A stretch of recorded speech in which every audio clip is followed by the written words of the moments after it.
Okay, I should be on. Okay, here we go. Good morning, good afternoon, I guess, in the eastern part. I'm not in the eastern, I'm from Canada. I'm from beautiful Calgary, Alberta, Canada. And here it's mountain time, and it's just noon. And we are here with the Fearless Online Entrepreneurs Mastermind Group. We're talking about Jack Canfield's book, The Principles of Success. We get together here every single day and we mastermind together. We read his book and then we talk about what we're reading. And we're so glad you've joined us today because this has helped us in the last few months. I think I've been here, this is my 3rd month now, and I have grown so much since I've started with this group, and I have the pleasure of being on the panel with all these beautiful ladies who help me to mastermind together. There's Jody, there's Lynn, there's Scarlett, and there's Sharon with us today. Thank you for coming, ladies, and we're just going to start reading for, I think, 20 minutes, and then we'll just talk about what we've read. Go ahead, Scarlett. Okay, we are on Principle 55, Be a Class Act.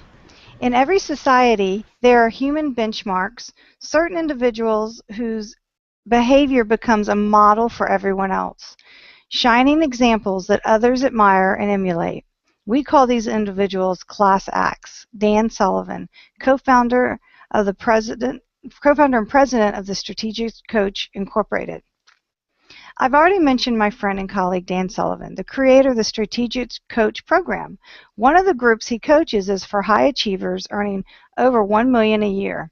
Though I routinely earn many times that, I still seek out coaches of Dan's caliber to help me fine-tune my success skills. So I joined Dan's coaching group in Chicago. When I was in the program, Dan taught me success principle that works for so many of the super achievers I've met and studied that I'm surprised I didn't recognize it earlier as an important discipline we should all come to master. Simply stated, it's be a class act. That's it. Strive to be the kind of person who acts with class, who becomes known as a class act, and who attracts other people with class to his or her spheres of influence. The sad truth in society today is that there doesn't seem to be many class acts around here as there used to be. I think everyone would agree that actor Jimmy Stewart was a class act. Tom Hanks is a class act. So are Paul Newman, Denzel Washington, Coretta Scott King, and former President of South Africa Nelson Mandela are both class acts.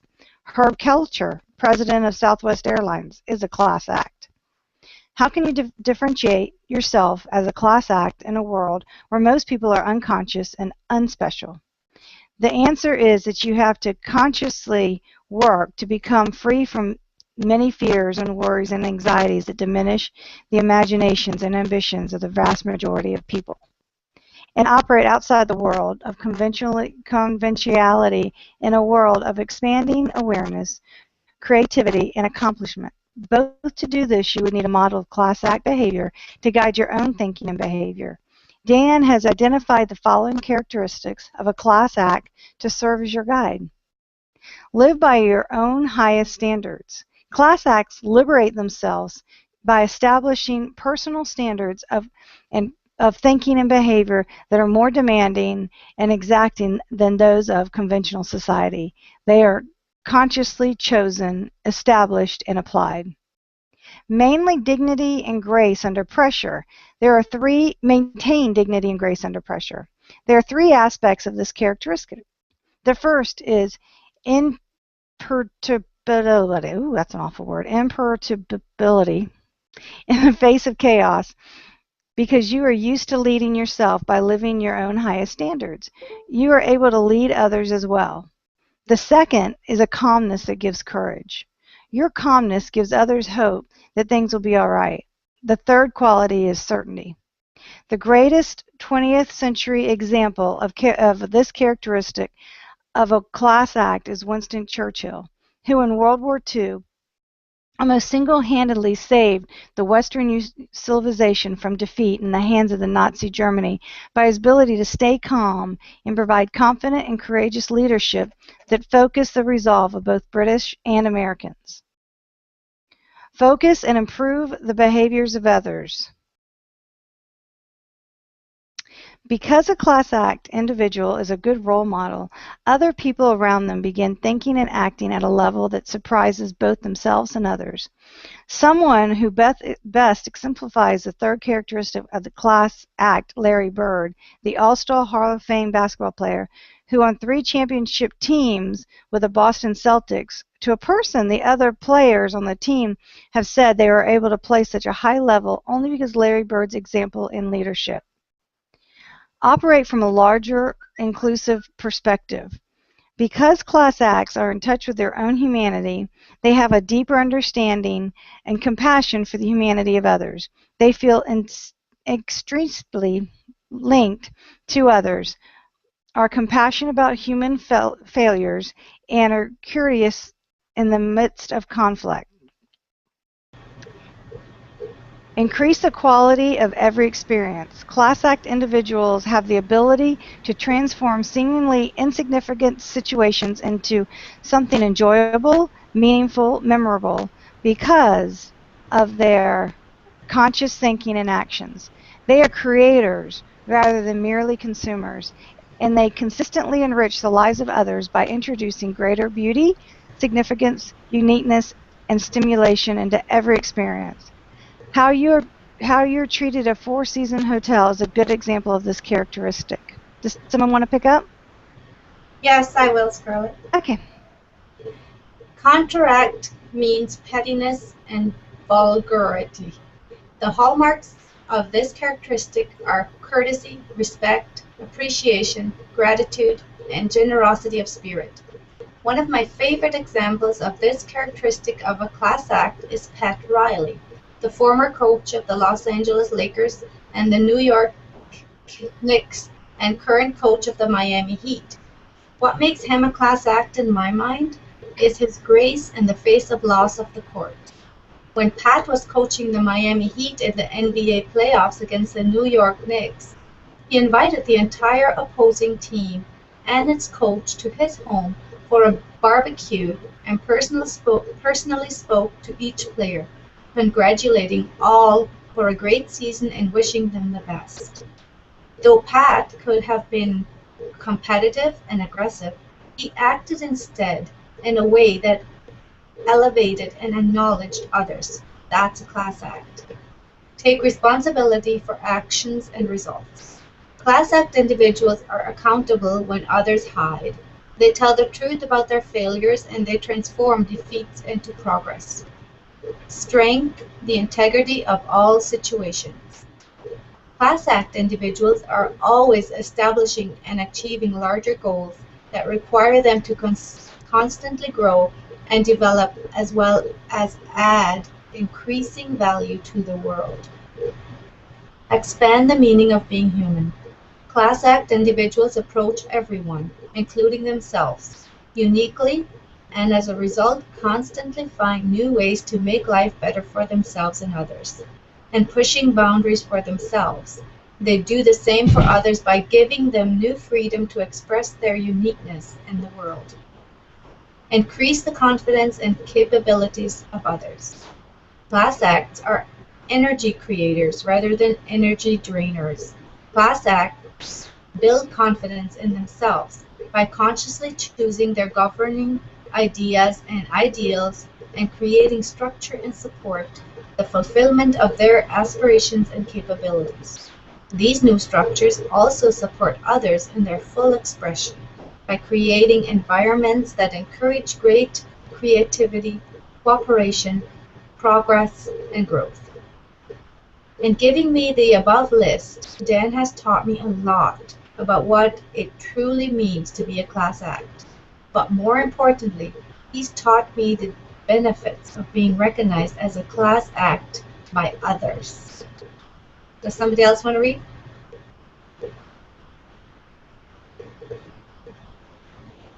I will read.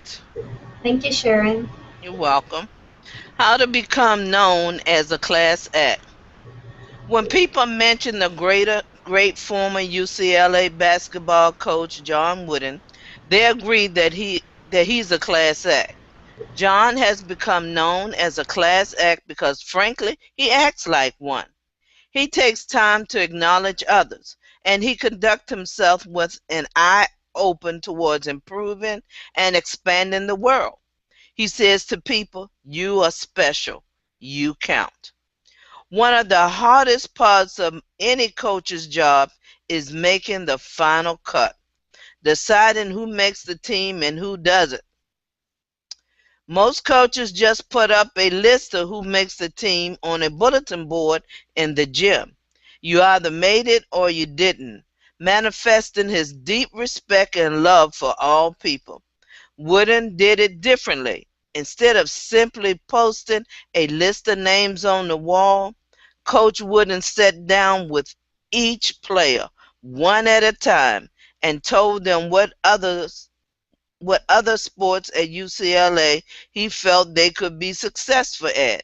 He shared what he saw as their strength, discussed their weaknesses, and on the basis of their strengths, identified what they could do to improve their athletic careers. He took the time to acknowledge their strengths and boost their self esteem, leaving prospective athletes motivated and encouraged rather than feeling emotionally devastated. Simply choose to live by a higher set of standards and watch people respond enthusiastically towards you. Soon you'll notice the effects that it evokes. Wows, that's someone I want to be friends with, be in business with, and be connected with. Why being a class act help you succeed? In fact, that's one of the major benefits of being a class act. People want to do business with you or become involved in your sphere of influence. They perceive you as successful and someone who can expand their possibilities. They trust you to act with responsibility, integrity, and aplomb. Perhaps that's why the easiest way to spot class acts is by looking at the people class acts attract. Look at the people they do business with, the people they socialize with. Class acts tend to attract people who are at the top of their game. Have you taken a good look lately at your friends, your colleagues, your partners, clients, and contacts? Are they class acts? If not, consider that this party as a mirror reflecting your status back to you. Make the decision now to recreate something as a class act and see what kind of people you start attracting. Do fewer things, but do them better. Raise the quality of your attitude and change your behavior for the better. At my office, for example, we noticed we were using paper clips when we could easily have chosen to use crystal glassware. Thereby, I'm sorry, we noticed we were using paper cups when we could easily have chosen to use crystal glassware, thereby supporting the environment by not using up as many trees and by reducing unnecessary landfills. Plus, we will be improving our office environment and sending a message to our staff, clients, and guests that we think highly of them. Similarly, my wife and I used to throw several parties a year that frankly weren't all that great.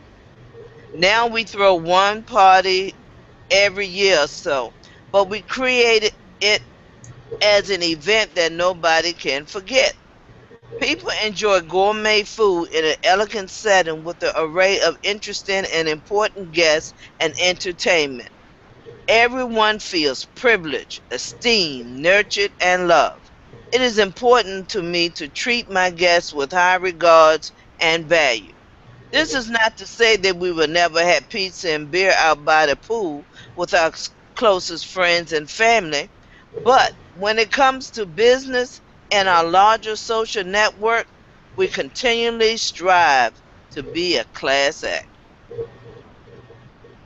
Nice. Cla- oh, okay. I'm just wondering if somebody else wants to finish up.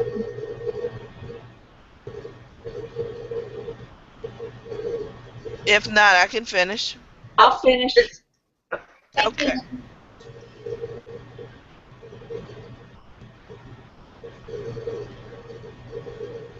I miss who's reading me?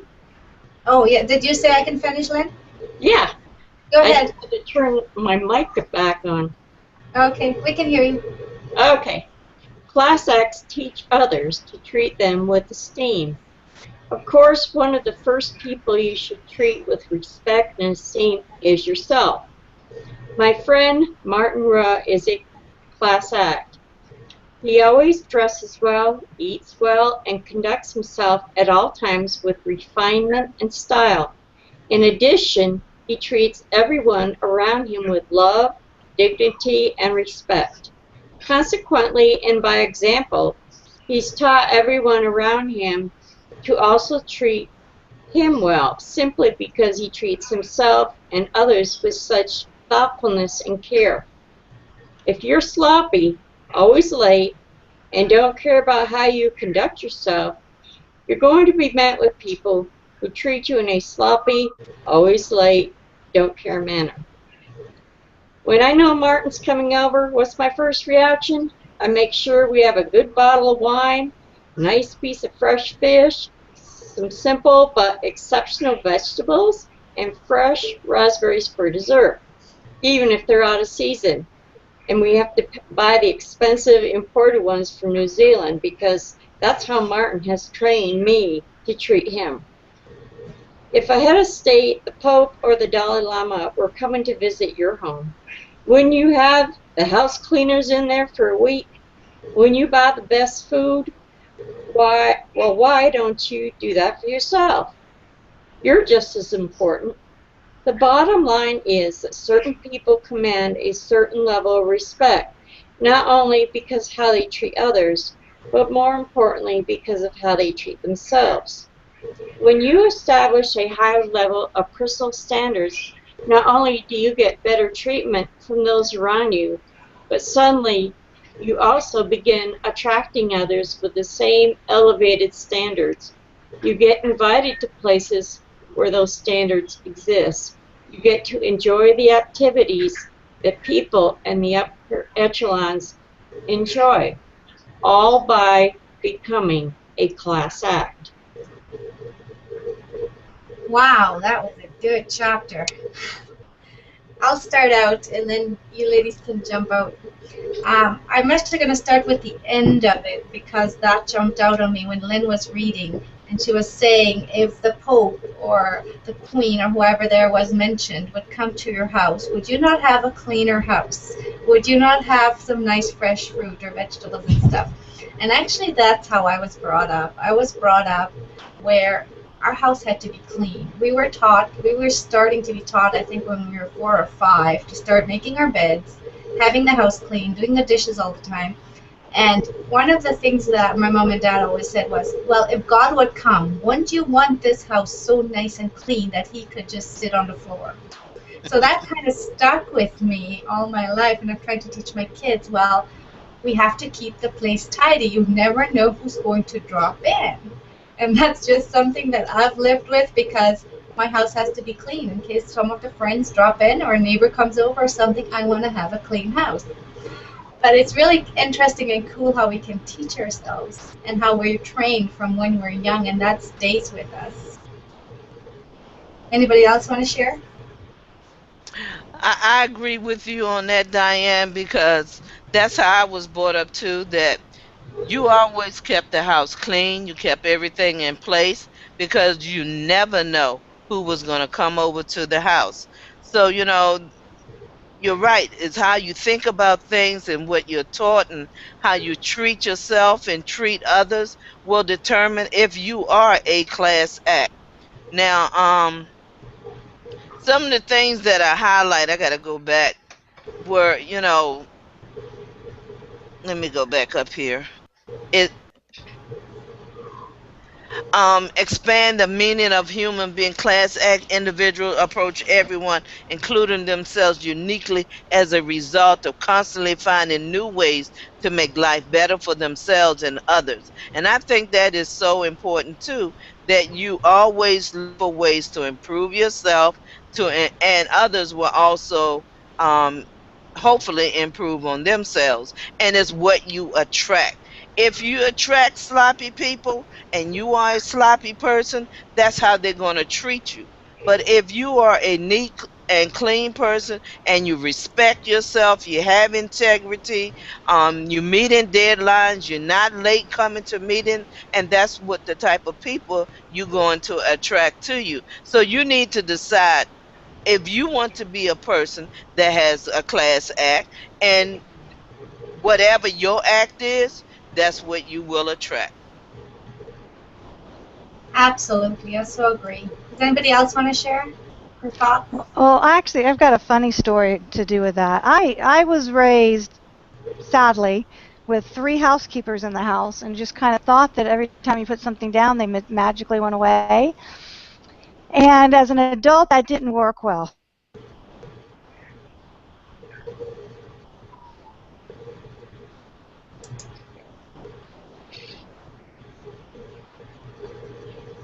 Did my screen freeze or did you guys all?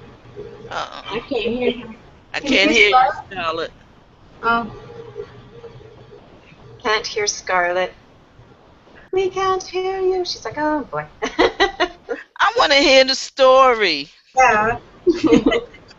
Well, when she figures out her microphone, I know that for myself, when my husband and I got together and I had better cutlery. So it was kind of funny because, well, not funny. Our house burned down several years ago, and so we had to replace everything. And when I was replacing the cutlery, I just didn't go and buy the cheap stuff.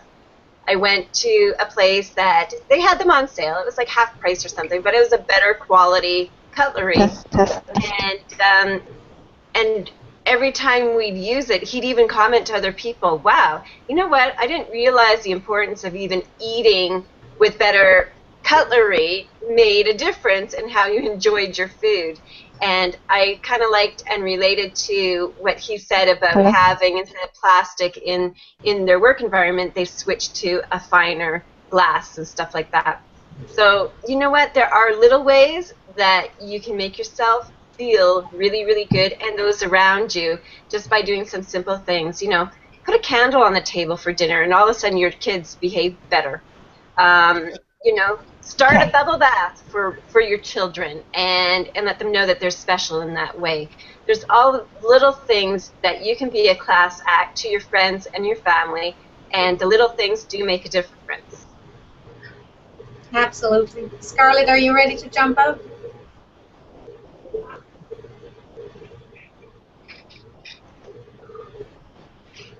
Scarlett?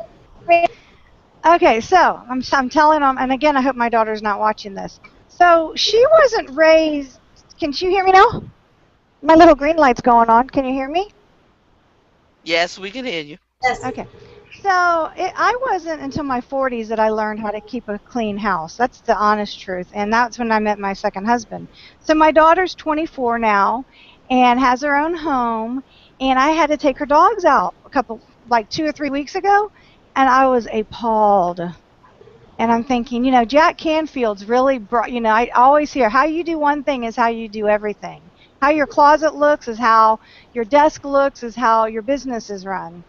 So I did this thing, and I realized that, you know, she makes good money. She actually just goes and shops instead of doing laundry. So her guest bedroom is one big closet with everything on the floor.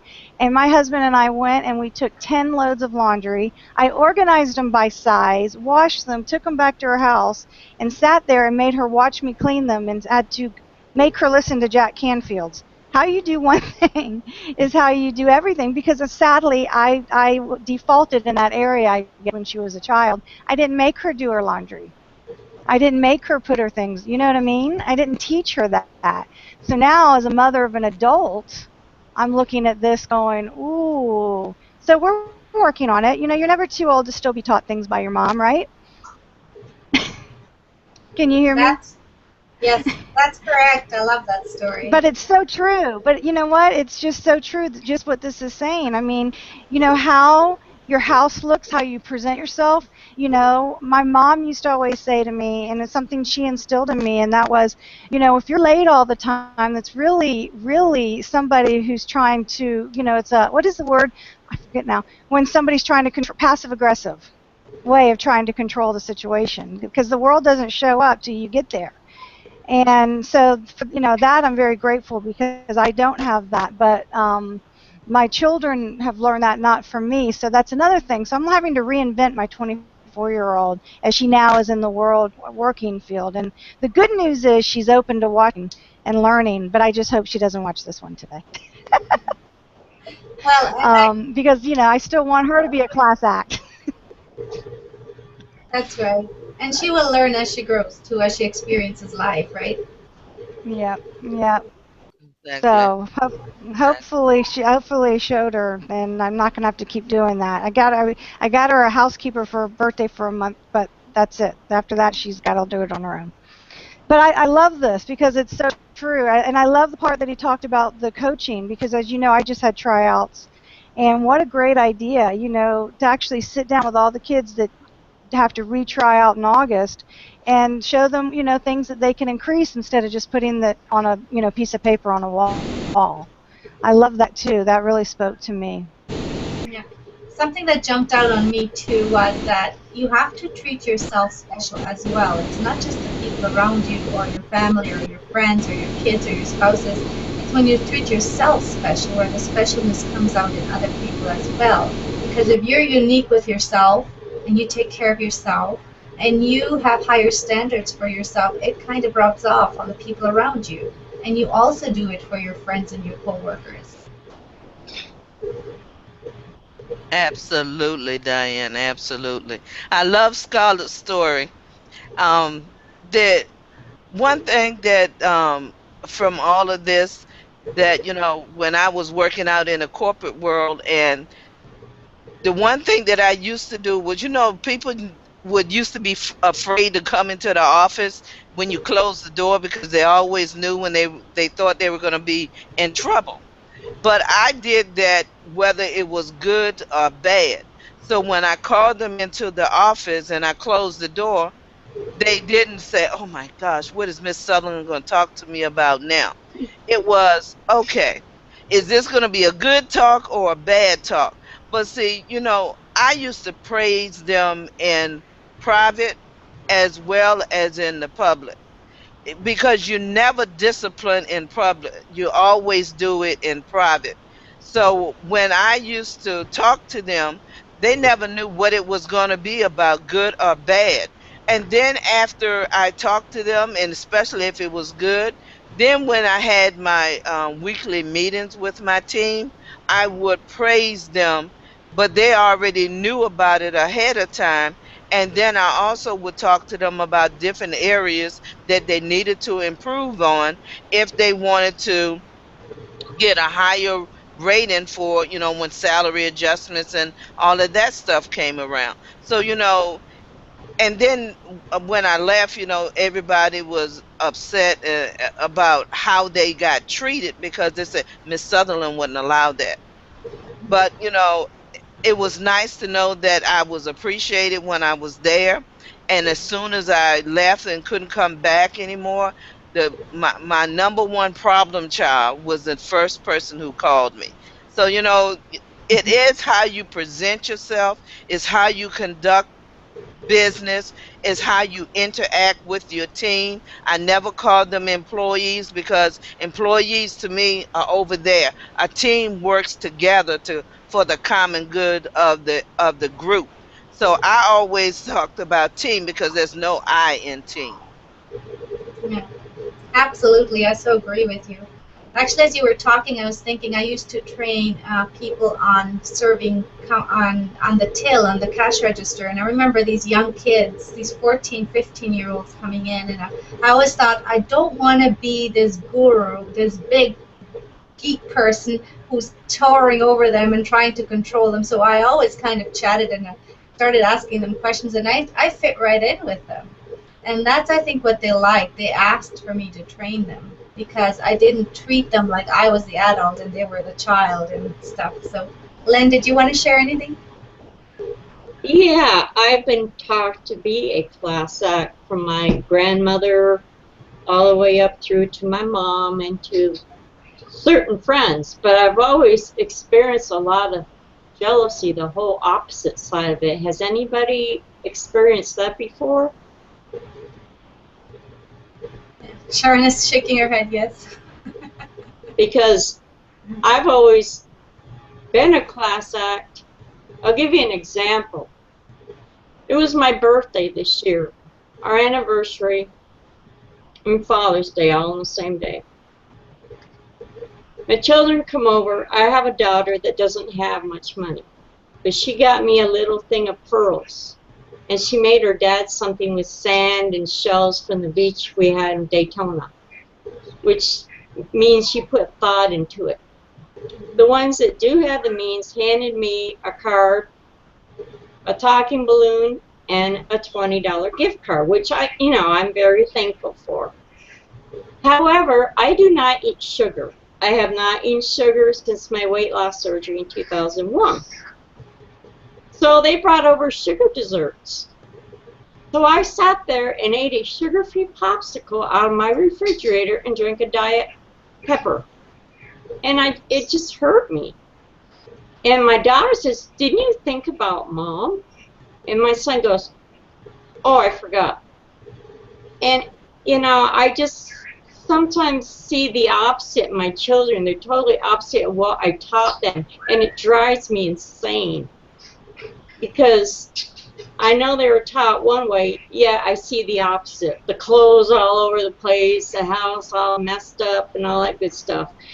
And that's been very frustrating and very challenging to me. I try to look positive and realize that I am not responsible for their behavior as they are adults. However, there's still a little bit of pain inside there. Did I do something wrong, or as a mom, or what? Has anybody experienced this? Lynn, that's exactly what I'm talking about. But the way I handled it was, first I gave her the Jack Canfield video, the podcast, just because it was so awesome. So I kind of manipulated it, but I think the more that your kids see you just really changing, and you work and you start doing the book club every day, and really just the way you speak and the way that our whole persona starts changing, everybody kind of wants that. So for me, when I did come to my daughter and say, you know what, and she came home and all her clothes were taken, and Mom, did one time, this is going to be your one Hail Mary, and I'm going to fix it, because maybe I didn't exactly show you right, but I kind of let her listen to Jack Canfield, so that when I said, well, sweetie, the way this looks, the way you do one thing is the way you do everything, she'd already heard it, if that makes sense. But I think right now she was so much more willing to look at me and take it and respect it, because she's seen me walk through such a big change in my life. Does that make sense? It's kind of like it's infectious. They want it. Do you know what I mean? It makes sense, but it's not realistic in my family. See, I would think with my son it may be different. So boys are different. With girls. My daughter-in-law says, "Well, are you trying to tell me my house is dirty?" See, yeah, that would be different. I haven't had a daughter-in-law yet, so I don't know. And it just there's a whole different aspect to my family because of religion. Which means I can only see my grandchildren when one parent is present. They can never spend the night. They can never come over by themselves. It's all controlled. Yeah. But that's another story. But I think that has a lot to do with her attitude, too. Again, I try not to think about it. I try and stay positive. And being around you ladies have really helped me immensely. Sometimes I weep when you're actually reading, because there's so much love here, and I have not experienced that in a long, long time. And I thank you all. I really do. I've started with this. I think Rachel invited me in February, and I'm going to promise you that if you just keep trusting God and keep showing up, that somehow you do change. I know from just like I haven't been here in a week and a half, and I was so down today and I couldn't figure it out, and it's like, I get to be on my club, just because it really, not only the books that we're reading that we're taking in, but the love and the relationship. God will work it all out in His time. I do promise that. Yeah. And I And think, go ahead, Sharon. And I agree with Scarlett on that, Lynn. And you cannot blame yourself if you have done the best that you knew how to do at that time. You cannot beat yourself up about what they are doing now. You can just be the example that they need, and eventually they'll be attracted to what you are doing, because you are being the example that they need. And they love and they trust and they respect you, and they will be there when the time comes. Yep. Absolutely. And I would like to say, Lynn, that maybe that is your trial and your temptation in life, and you can be a class act through all of that and be different. We were Exactly. taught, I don't know, I'm a believer, I believe in God, and there's so many verses in the Bible that tell us to be different and to be unique and to be like Jesus and be gentle and be humble. And sometimes we get trials in life. I mean, I have 3 kids. They're still young, but heaven knows I've been through a lot. A lot of you know my husband's a recovered alcoholic, and there are trying times, but you just have to sometimes say, you know what? It's not me. I didn't do anything wrong. I am special and I am unique. And if it helps, just go to the mirror and tell yourself, look at your face, feel special, and love yourself as much as you possibly can. So if nobody else wants to share anything, it is getting down to the hour where we close down. Is there any last thoughts? I'll just chime in a last thought there.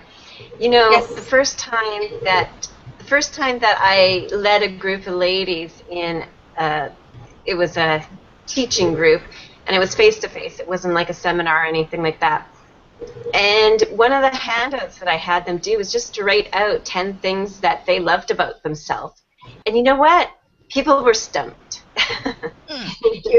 It was like they couldn't, and this all comes into what we're talking about, being able to, be a class act and stuff. And being part of a class act is to recognize, what do you love about yourself? And that's exactly what Jack had talked about.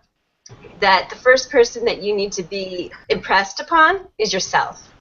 And by the end of the 2 hours that I had spent with these ladies, at the end of it, I had them do the exact same exercise.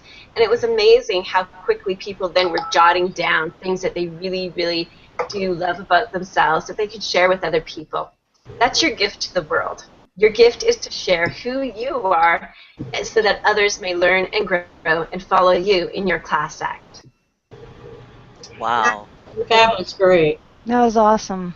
Thank you. That was beautiful. So with that, if you guys have no other thoughts, then I will close us out. Are you all good? Good. Good. Great.